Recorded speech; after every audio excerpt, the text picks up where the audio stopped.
Welcome to Samba Samba. Enjoy the video. You start by preparing the phone and enabling the feature. Make sure the battery is above 20% and reboot once to clear temporary glitches, because many NFC issues resolve after a restart. Next, go to Settings, Connected Devices, then NFC. Toggle it on. This both activates the chipset and lets Android register NFC services. Once done, confirm the Quick Settings tile is visible and that any wallet or tag apps have permission. This prevents permission blocks from stopping tag reads. Once NFC is enabled, move into deeper diagnostics. Update Android and all relevant apps so firmware or software bugs aren't the cause. Updates often include NFC fixes. Then clear cache for system services like Google Play services and the NFC service under App Info to remove corrupted temporary data.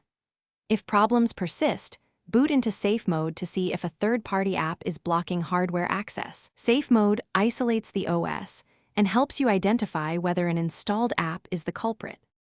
To finish, eliminate hardware and extreme software causes.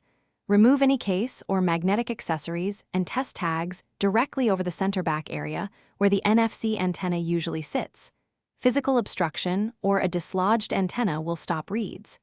If software still misbehaves after updates in safe mode, back up your data and perform a factory reset to rule out persistent corruption. If the reset doesn't help, you likely have a hardware fault. Contact the manufacturer or a trusted repair technician.